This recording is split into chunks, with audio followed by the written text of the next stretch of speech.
Bonjour à tous, aujourd'hui on se retrouve pour refaire un plan de fondation. Donc je vais vous montrer concrètement comment ça marche. Alors moi j'utilise un gabarit personnalisé, donc voilà sur AutoCAD, ce qui fait que je vais avoir quelques possibilités que je vais vous montrer en même temps. Donc si vous ne me connaissez pas, je m'appelle Vincent Cavioto, je suis projeteur indépendant et je fais donc des plans et des gabarits ainsi que des formations AutoCAD. On va voir tout de suite, mais avant ça, pensez à vous abonner, c'est important. Donc, première étape, je vais moi utiliser des multilignes. Donc on va supposer, par exemple, que je fais des murs. On va faire des choses comme ça. Alors, je ne l'ai pas configuré correctement, mais on va refaire ça. Voilà, multiligne avec justification dessus et une échelle, c'est bon. Donc là, je vais faire, on va supposer un plan, voilà, basique. Ça, je vais le mettre en mur, voilà, histoire d'être correct. Et puis après, on peut très bien définir si on veut on va le faire, on va mettre une porte, histoire de pouvoir rentrer dans le bâtiment quand même, c'est toujours mieux. Puis je vais rebalancer une polyligne, voilà. Donc concrètement, comment on va faire pour faire les fondations? Moi, ce que j'utilise, c'est des multilignes. Et ensuite, quand vous avez des choses un peu comme ça, donc on va dire un poteau, on va dire que c'est des poteaux là. Pour faire, je vais vous montrer pourquoi. Donc là, on va dire qu'il y a des poteaux, voilà.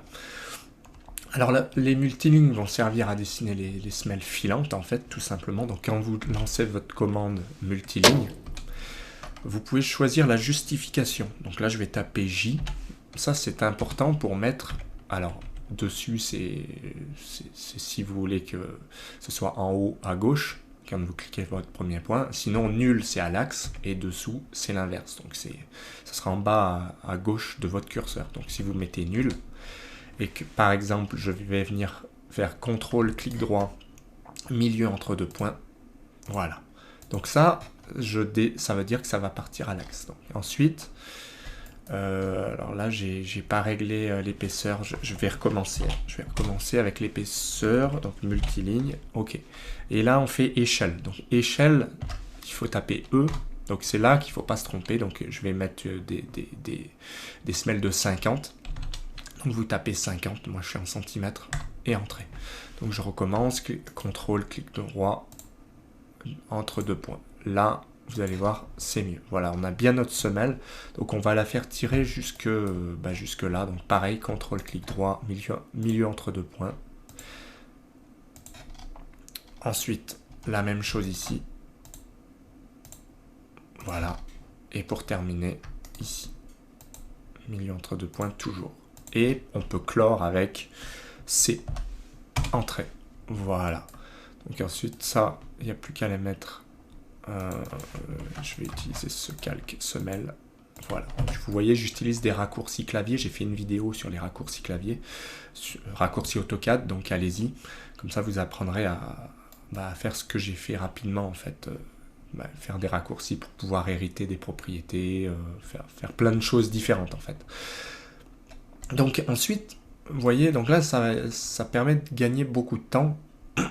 Et en plus, ce qu'on peut faire, c'est que si par exemple on refait on va supposer qu'il y ait une semelle ici, donc je vais l'hériter aussi, voilà, c'est que on peut venir double-cliquer, et dans ces multilignes, on a des options, donc, T ouvert par exemple, donc je vais venir cliquer là et là, enfin, c'est l'inverse en fait, d'abord là et là, et vous voyez, il vous ajuste automatiquement, donc ça c'est très pratique.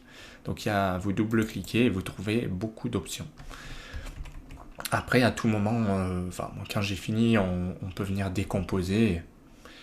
On peut venir décomposer et finir le travail. C'est une question d'habitude, mais ça permet de gagner du temps.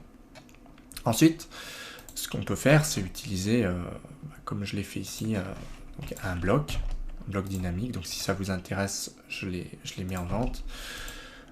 À quoi ça sert concrètement? Ici, vous allez définir la largeur. Donc là, ça fait bien 50. Mais supposons que vous ayez 60, vous mettez 60. Vous allez attraper un autre point. En plus, vous pouvez faire des rotations. Et ce qui est bien, c'est qu'on peut, par exemple, si on a plusieurs semelles, et ben, les renommer d'un coup. Par exemple, celle-là, c'est la SF1 avec une arase à moins 2,70. Et puis aussi une hauteur de 25. Et si vous mettez à jour, ça met à jour partout. Donc c'est assez pratique. Donc voilà. Ensuite, les semelles ponctuelles. Donc là, j'ai utilisé un bloc de semelles ponctuelles. En fait, c'est le même que celui-là. Donc je vais utiliser ça. L'avantage, c'est que je le mets directement à l'axe. Donc à l'axe du poteau, hein, ici. Et on vient définir des paramètres. Par exemple, longueur 150 et largeur 150. Hauteur 35. On règle la rase et on fait mettre à jour. Et vous voyez ce qui se passe, c'est que, donc pareil, on peut régler S1 sans problème. Et le fait de faire copier-coller, et ben ça va très très vite. Et ensuite, il n'y a plus qu'à tracer le contour, puisque ce qui est gris est non imprimable, mais pour vous montrer que ça permet de gagner beaucoup de temps. Et aussi, ça réduit le risque d'erreur, puisque quand vous rentrez vos paramètres ici, eh bien le texte se met à jour automatiquement. Donc voilà une méthode pour dessiner un plan de fondation complet avec 2 blocs et le système de multiligne. Voilà, donc moi j'espère que ce tutoriel vous a plu. Si c'est le cas, n'hésitez pas à me contacter pour avoir plus d'informations. Pensez à vous abonner à la chaîne, c'est important. Participez aussi en commentaire. Et moi je vous dis à bientôt pour d'autres tutoriels. Allez, au revoir.